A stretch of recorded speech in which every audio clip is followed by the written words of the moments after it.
Assalamualaikum warahmatullahi wabarakatuh. Yang terhormat dosen pengampu Ibu Apoteker Mira Febrina Magistersan beserta teman-teman yang saya banggakan. Kami dari kelompok 4 akan menampilkan hasil diskusi kelompok kami yang berjudul neurotransmitter. Perkenalkan, saya Salvi Alvina dengan NIM 2201139 sebagai moderator. Tentunya saya tidak sendiri, di sini saya bersama rekan saya yaitu Atika Nurfadila dengan NIM 2201103, Firda Aulia dengan NIM 2201112, Nadia Ramadhani Putri 2201124, Putri Salwa 2201129, Rasel Devitricia dengan NIM 2201130, Raisa Zuryani 2201131 dan Rindu Rahmatul Fitri dengan NIM 2201132. Langsung saja materi pertama akan dijelaskan oleh Putri Salwa. Yang pertama, definisi. Neurotransmitter merupakan suatu mediator kimiawi yang dilepaskan ke dalam celah sinaps sebagai respon terhadap potensial aksi yang telah mencapai ujung saraf. Pelepasan neurotransmitter bergantung pada kekuatan impuls dan membutuhkan influx ion kalsium pada terminal presinaps. Selanjutnya ada jenis-jenis neurotransmitter dan fungsinya. Yang pertama ada asetilkolin atau ACH. Fungsi utama asetilkolin ini adalah mengatur atensi, memori, rasa haus, pengatur mood, tidur REM, dan memfasilitasi perilaku seksual dan tonus otot. Yang kedua ada GABA atau asam gamma aminobutirat. GABA ini penting di dalam otak karena menjaga penembakan banyak neuron. Ia membantu ketepatan sinyal yang dibawa dari satu neuron ke neuron berikutnya.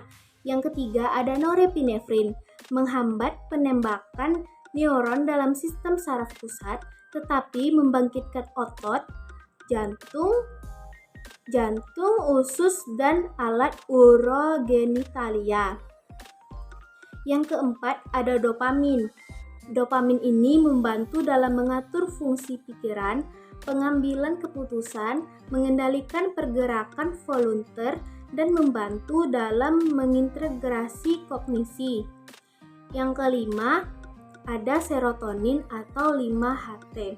Berfungsi dalam pengaturan tidur, mengatur suasana hati, perhatian, belajar, persepsi nyeri, dan temperatur tubuh, serta berperan dalam perilaku agresi atau marah dan libido. Yang keenam ada endorphins. Endorphins merupakan suatu bahan kimia yang diproduksi di dalam otak dan spinal cord yang mengurangi rasa nyeri dan meningkatkan mood. G. Oksitosin. Oksitosin merupakan sebuah hormon dan neurotransmitter yang memainkan peranan penting dalam pengalaman cinta dan ikatan antar manusia. H. Epinefrin atau adrenalin, meningkatkan detak jantung dan melakukan dilatasi jalan nafas untuk meningkatkan fungsi nafas dan menyempitkan pembuluh darah di dalam usus dan kulit. I. Glutamat.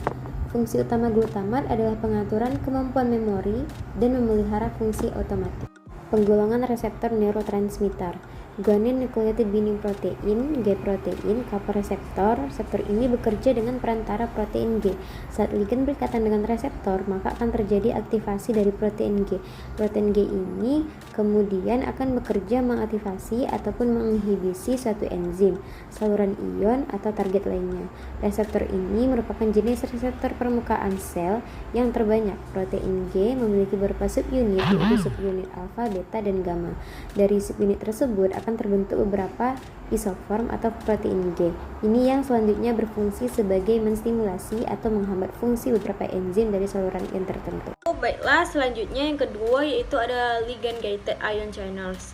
Ligand-gated ion channels ini merupakan suatu saluran atau saluran pada membran plasma yang merespons secara langsung terhadap ligan-ligan ekstraseluler tanpa melalui perantara protein G. Reseptor ini merupakan salah satu bagian dari 3 kelas saluran ion yang ada, di mana saluran ion lainnya yaitu voltage-gated ion channel yang merespon terhadap perubahan potensial, serta outer-gated ion channel yang memiliki banyak mekanisme untuk teraktivasi. Transmisi impuls secara cepat melalui sinaps difasilitasi oleh voltage-gated ion channel yang selanjutnya akan meneruskan sinyal tersebut. Sedangkan transmisi sinyal melewati sinaps difasilitasi oleh ligand gated ion channels. Selanjutnya ada mekanisme kerja neurotransmitter pada reseptornya. Yang pertama itu ada G-protein coupled receptors. G-protein coupled receptors ini terdiri atas 3 komponen yang terpisah, yaitu reseptor protein, 3 protein G seperti alfa, beta, gamma, kemudian dan efektor. Area pengenalnya berada pada bagian luar membran sel, di mana struktur ini berfungsi untuk memberikan akses terhadap ligan endogen yang bersifat hidrofilik serta akses obat-obat ekstraseluler untuk masuk. Sedangkan area katalitik dari reseptor ini berada di bagian dalam membran sel. Terdapat hampir sekitar 16 protein G alpha, 5 protein G beta, dan 11 protein G gamma yang menjadikan reseptor ini dapat menimbulkan efek seluler yang bervariasi. G-protein coupled receptors ini terdiri atas sebuah protein yang tersusun atas 7 domain transmembran yang memutar. Beberapa hormon dan obat seperti katekolamin, opioid, antikolinergik, dan antihistamin bekerja pada sel melalui perantara G-protein coupled receptors ini. Selanjutnya akan dilanjutkan oleh pemateri selanjutnya. Baiklah, mekanisme kerja neurotransmitter pada reseptor selanjutnya yang kedua itu ada ligand gated ion channels. Ini merupakan kompleks subunit protein yang bekerja sebagai portal untuk pertukaran ion-ion. Saluran ini berperan dalam transmisi sinyal secara cepat pada sinaps di antara dua sel yang tereksitasi. Terikatnya signaling molekul pada reseptor ini akan menyebabkan terjadinya perubahan konformasi pada saluran ion, di mana saluran ini akan terbuka ataupun tertutup, dan perubahan ini akan mempengaruhi permeabilitas membran serta potensial membran. Ligand gated ion channel ini teraktivasi oleh suatu ligand tertentu sesuai nama saluran ini. Contohnya reseptor asetilkolinikotik, nikotinik, reseptor serotonin, reseptor GABA, dan reseptor glisin. Bahkan saluran ini juga dapat diberikan nama berdasarkan agonis ligand dari saluran ion ini. Sebagai contoh, reseptor NMDA dan reseptor AMPA dapat terbuka jika berikatan dengan NMDA dan AMPA, namun ligand sesungguhnya dari reseptor tersebut adalah glutamat. Selanjutnya yaitu ada excitatory ligand gated ion channel. Saluran ini menyebabkan bagian dalam sel menjadi kurang negatif sehingga memicu perpindahan kation untuk masuk dalam sel. Di sini saya akan melanjutkan materi mengenai mekanisme kerja neurotransmitter pada reseptornya, yaitu antagonis dan agonis.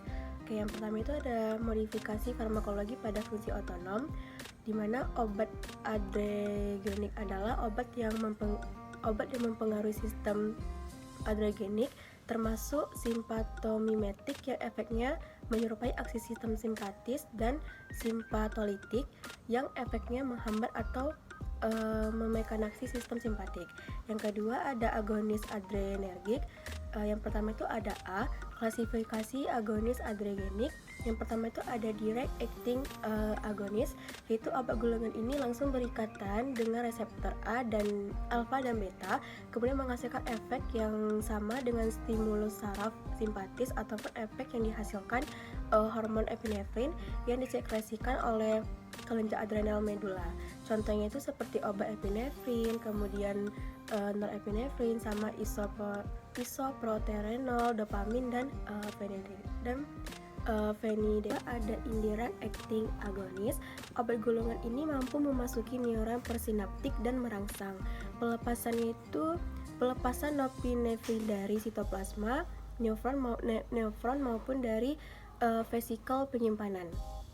Akibat stimulus ini, norepinefrin ini dilepaskan, kemudian berikatan dengan reseptor dan menghasilkan efek simpatomimetik. Contohnya kayak amfetamin dan tiramin. Kemudian ketiga, ada method action agonis. Beberapa obat yang adregenik mempunyai kemampuan untuk berikatan langsung dengan reseptor alfa dan beta, maupun menstimulus pelepasan norepinefrin dari neuron persimpatik. Contoh obat itu kayak efedrin dan metaraminol. Baik, selanjutnya akan dilanjutkan oleh pemateri berikutnya. Baik, mekanisme kerja neurotransmitter yang ketiga yaitu antagonis kolinergik. Antimuskarinik adalah obat-obat yang bekerja pada reseptor antagonis kolinergik. Antagonis muskarinik disebut juga obat parasimpatolitik karena menyangkut efek yang ditimbulkan oleh aktivitas otonomik parasimpatik. Namun tidak melisiskan saraf-saraf parasimpatik dan mempunyai efek yang tidak dapat diprediksikan terhadap sistem saraf parasimpatik. Karena itu, lebih tepat disebut golongan antimuskarinik. Selanjutnya yaitu mekanisme kerja neurotransmitter pada farmakokinetik, yaitu atropin yang berasal dari tanaman Atropa belladonna. Mekanismenya yang pertama, absorpsi alkaloid alami dan hampir semua obat muskarinik tersier bisa diabsorpsi dengan baik melalui usus dan melewati membran konduktif. Tetapi senyawa dalam bentuk kuartier kurang larut dalam lemak dan sulit diabsorpsi. Yang kedua, distribusi atropin dan obat tersier setelah diabsorpsi didistribusikan secara luas. Kadar mencapai sistem saraf pusat dalam waktu 30 menit sampai 1 jam dan ini dapat membatasi dosis obat yang ditoleransi bila ingin mendapatkan efek periretnya. Yang ketiga, metabolisme dan ekskresi. Atropin menghilangkan dengan cepat dari darah setelah obat diberikan dengan waktu paruh 2 jam. Sekitar 60% dari dosis yang diberikan akan diekskresi tanpa diubah di dalam urin. Sedang sebagian sisanya terdapat dalam urin sebagai hasil hidrolisis dan konjugasi. Selanjutnya, farmakodinamik. Mekanisme atropin mencegah ikatan reseptor muskarinik dengan ACH mengikat reseptor lebih dahulu. Tetapi dosis besar agonis muskarinik mampu mencegah kerja atropin. Akibat pencegahan agonis reseptor ini, maka reaksi perangsangan reseptor kolinergenik tidak terjadi. Interaksi obat antasid natrium bikarbonat dan kombinasi magnesium silikat ditambah aluminium hidroksi meningkatkan absorpsi pirenzepin sekitar 14-20%. Pirenzepin tidak diindikasikan untuk penderita sindrom Zollinger-Ellison. Namun, bila dikombinasikan dengan AHA, misalnya simetidin dan ratinitidin, menghambat produksi asam lambung secara lebih efektif. Adapun kegunaan antimuskarinik dan aplikasinya dalam pengobatan. Yang pertama, mendapatkan efek perifer tanpa efek sentral, misal spasmodik. Kedua, penggunaan lokal pada mata sebagai midriaticum. Ketiga, memperoleh efek sentral misalnya obat untuk penyakit Parkinson. Keempat, memperoleh efek hambatan pada sekresi lambung dan saluran cerna. Kelima, gangguan urinaria. Dan keenam, gangguan kolinergenik. Sekian dari hasil presentasi kelompok kami. Jika ada kekurangan dan kesalahan mohon dimaafkan. Saya akhiri. Wassalamualaikum warahmatullahi wabarakatuh.